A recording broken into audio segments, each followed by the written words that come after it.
for his scandal. He served as the 37th president of the United States. He was also able to end the involvement of Americans in the Vietnam War, which Vietnam War seems kind of not needed, but communism. Um, Nixon's administration was able to do a lot of things like revenue sharing, ending the draft, new anti-crime laws, and new environmental program. He was also able to improve the relations of the United States with China and the Soviet Union.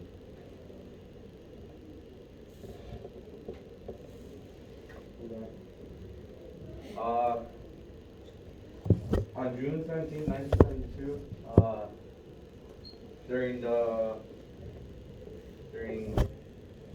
presidential election, there was a break-in in the Democratic Party headquarters in Washington D.C. Those burglars actually they went in before, and like they took stuff from the headquarters, and then the second time they went, they forgot something, and then there was a security guard that found them, and they were caught. And so those burglars actually were tied up with Nixon, and so he tried to cover it up. And his plan was actually to manipulate the CIA with the CIA and like to mess up the FBI investigation. And there was reporters that were making articles about the scandal, and with those articles coming out, Nixon decided to become the first president to resign from the Oval Office. And black people were being more integrated to schools and other stuff with special programs and new mechanisms for investigation. Segregation, yeah. I don't know. Oh, actually, in the right.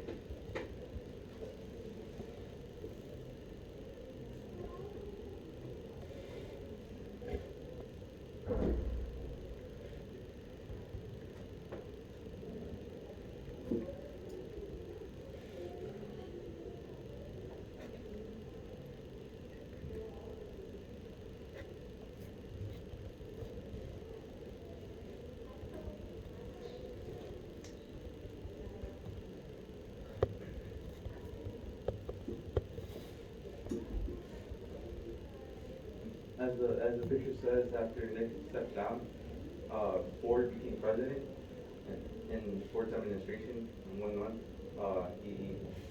he pardoned Nixon from all his crimes again.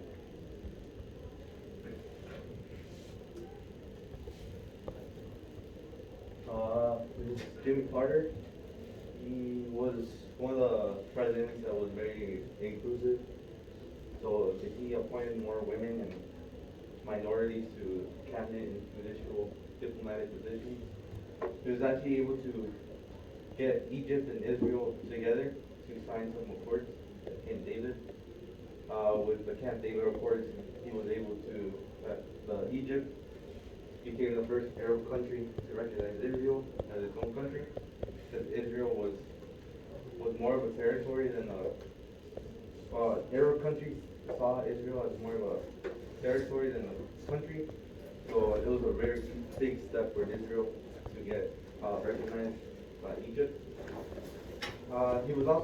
He also allowed the Shah of Iran.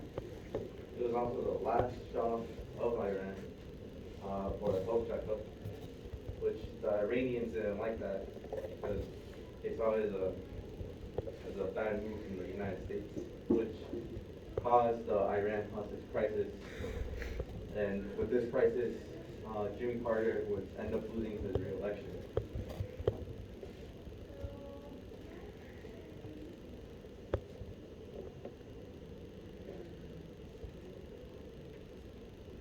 And the Shah of Iran, there was a revolution in Iran, which really scared the Shah. So he would end up leaving Iran and the United States would like help them out. And during that time, gas and oil and everything just was running out, especially in the United States where we use a lot of oil.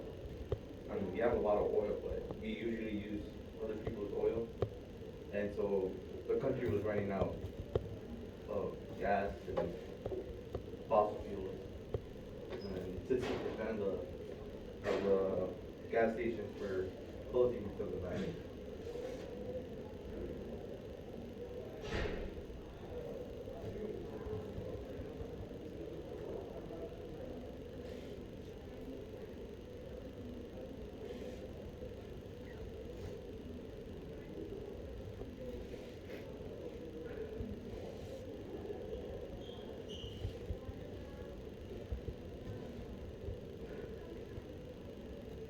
When our kids ready?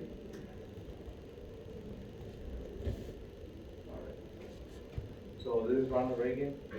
His administration was very known for the economy. Uh, he did a lot more, but the economy during Reagan was really good, and he was able to achieve a lot of stuff in the economy of the world, like victory over inflation, the regulation of industry, enormous tax cuts, and huge federal budget deficits. Uh, Reagan ran as conservative, but he was actually very open for, he was very flexible while being in office. He was the new Christian right. He was part of it, but instead of focusing on the new Christian right, he actually focused more on on the economy, like just as it says, he reduced taxes and being anti-communist. I don't know if you guys heard, but during the beginning of his administration, he said that the Soviet Union was, I forgot the quote, but they were like bad, like Evil empire. Evil empire. There you go. That they were an evil empire and they couldn't be trusted. He also believed on the theory of supply side economics. This theory would actually cut taxes for everyone and would actually encourage companies to expand in the United States.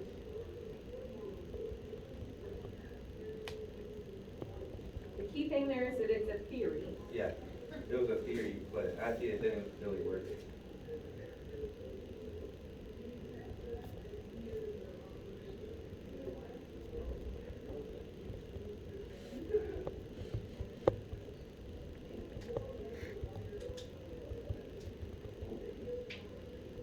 Yeah, Reagan actually passed an abortion law. 'Cause, I mean, conservatives don't really like abortion. They're they didn't really like it, but he was able to pass a liberal law, which I don't know, it could have pissed off a lot of people in the conservative party, but he did what he could. I guess he liked to help a lot of people. You guys ready? Uh, so Congress was able to pass the Civil Rights Restoration Act. This would ban the government funding on organizations that would discriminate against race, color, origin, sex, disability, and age.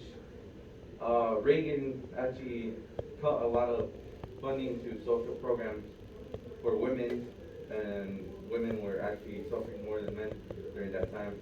Uh, in the decision of Roe versus Wade, uh, feminists were able to gain some state level for pay equity, rape, domestic violence. With that decision of that court trial, they were able to get more rights for women at the state level. Not yet at the government level, at federal level, but it was a good start.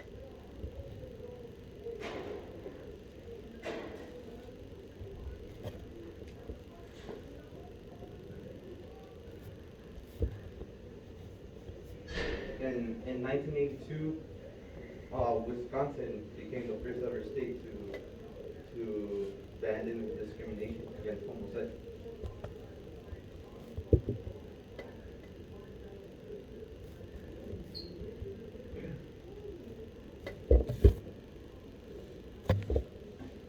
Uh, well, Reagan believed that with a bigger military, he is able to negotiate more with the Soviet Union for a position of power in their arguments.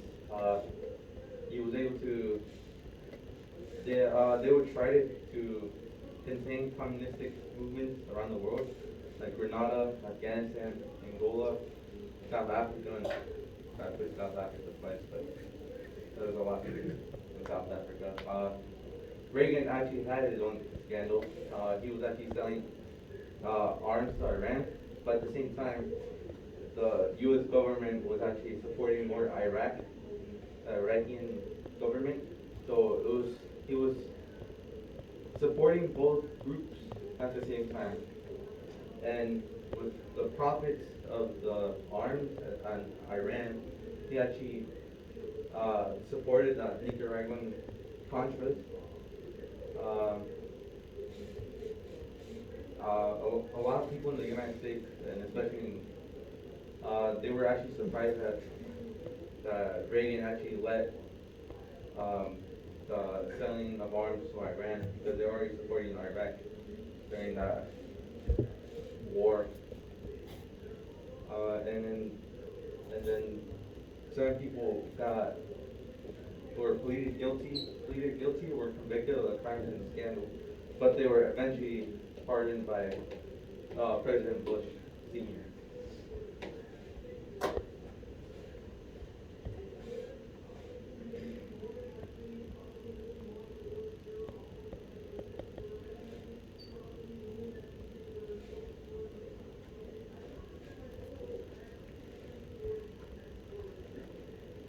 In conclusion, Ford and Carter actually they were able to restore the morality of the White House, but they struggled a lot with the economic problems that were caused by the Great Depression.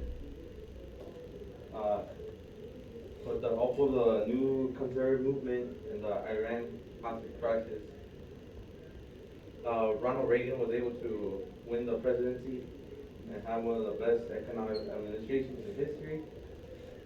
And at first, Reagan took some punches towards the Soviet Union at the beginning of his presidency, but after he left the Oval Office, he was able. The United States and the Soviet Union's relations were an all-time high, which at the end, the Soviet Union became disbanded, and actually new leaders at the Soviet Union, there were constantly more leaders, and they were losing power and ended up getting disbanded.